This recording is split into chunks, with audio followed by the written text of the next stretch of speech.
కాకపోయినప్పటికీ సొంతంగా ఉన్న ప్రభుత్వంలో డిప్యూటీ సీఎం గారు కూడా రాష్ట్రంలో శాంతి భద్రతలు క్షీణించే విషయాన్ని కూడా చెప్పిన విషయాన్ని కూడా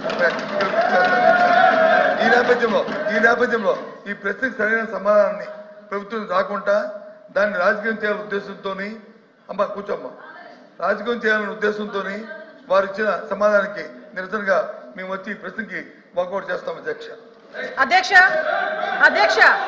సభలో వాస్తవాలు వినే ఓపిక లేక వాకౌట్ చేస్తున్నారు. సభలో వాళ్ళు చేసే దౌర్భాగ్యాలు వినే ఓపిక లేక సహించలేక వాకౌట్ చేస్తున్నారు. నిజంగా దమ్ముంటే నుంచోమనండి, ఆయన అడిగిన దానికి సమాధానం చెప్తా నేను. మేడం కూర్చోమనండి సార్, మేము సమాధానం చెప్తాము. వెళ్ళిపోతామని మాట్లాడడం ఏంటి సార్? ఇప్పుడు అనాలి షేమ్ అని. మేడం మీరు 1 మినిట్ మీరు బాధ్యత గల మంత్రి అయి ఉండి దమ్ము ధైర్యం అనేది మాట్లాడటం కరెక్ట్ కాదు. దమ్ము ఏంటి ఇదేనా? Please Sriram sir. యనమల రామకృష్ణ గారు. అధ్యక్ష, లోపి గారు మాట్లాడుతూ deputy chief minister Pawan Kalyan గారు ఈ రాష్ట్రంలో లా అండ్ ఆర్డర్ ఫెయిల్ అయిందని చెప్పారు. ఇది వాస్తవం కాదు అధ్యక్ష.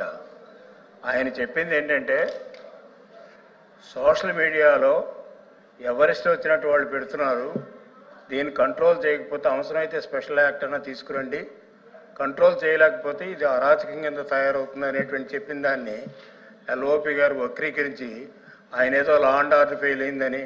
అసలు లా అండ్ ఆర్డర్ అంటే వేరే దేశ, క్రైమ్ రేట్ వేరు. ఈ రెండింటికి డిఫరెన్స్ ఎల్ఓపి గారు తెలుసుకోవాలి. అంచేత ఆయన చాలా స్పష్టంగా చెప్పాడు. ఎంచేతంటే ఫ్యామిలీ మెంబర్స్ మీద, ముఖ్యమంత్రి గారి ఫ్యామిలీ మెంబర్స్ మీద, పవన్ కళ్యాణ్ గారి ఫ్యామిలీ మెంబర్స్ మీద సోషల్ మీడియాలో, అదే అందరి మీద, మీ మీద మా మీద అందరి మీద సోషల్ మీడియాలో ఇష్టం వచ్చినట్టుగా రాస్తూ ఉంటే దాన్ని పట్టించుకోవాల్సినటువంటి అవసరం ఉంది అని ఆయన ఒక మాట అన్నారు. ఆ మాట అని దాన్ని గవర్నమెంట్ సీరియస్గా తీసుకుందని చెప్తే అదేదో వక్రీకరించి ఆయన లా అండ్ ఆర్డర్ ఫెయిల్ అయిందని ఆ ప్రభుత్వంలో ఉన్నటువంటి డిప్యూటీ చీఫ్ మినిస్టర్ చెప్పారని చెప్పడం అనేటువంటిది కరెక్ట్ కాదు అధ్యక్ష. మంత్రులకు కానీ సభ్యులకు కానీ ప్రశ్నకు సంబంధించినటువంటి విషయాల మీద మాత్రమే మాట్లాడమని చెప్పి మనం చేస్తా ఉన్నాను. I am announced to the House that I have received the following message from the Honorable Speaker, Andhra Pradesh Legislative Assembly. In according with Rule 123 of Rules of Procedure and Conduct of Business in the Andhra Pradesh Legislative Assembly, I transmit a copy of the following bills as passed by the Legislative Assembly on 15th November 2024 and signed by me.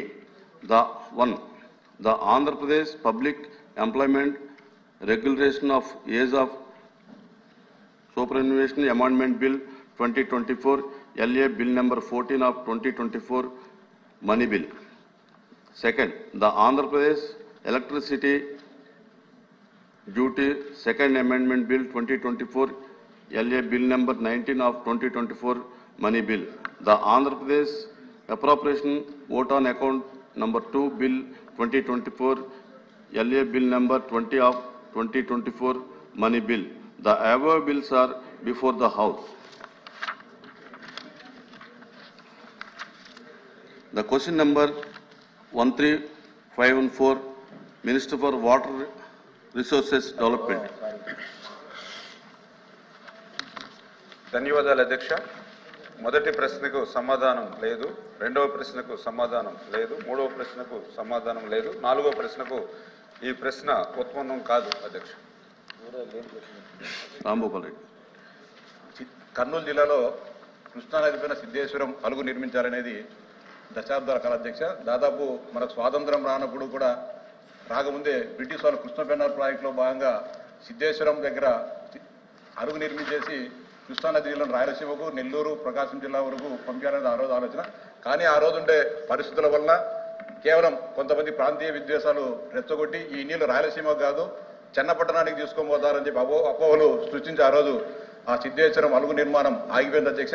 ఇప్పుడు Srisailam dam దాదాపు 300 టీఎంసీల కెపాసిటీతో ఉంది. దాంట్లో దాదాపుగా 100 టీఎంసీలు పూడిగా ఉంది అధ్యక్ష. ఇక్కడ సిద్ధేశ్వరం దగ్గర అలుగు కానీ లేకపోతే ఇప్పుడు కల్వకుర్తి నుంచి నంద్యాల తెలంగాణ నుంచి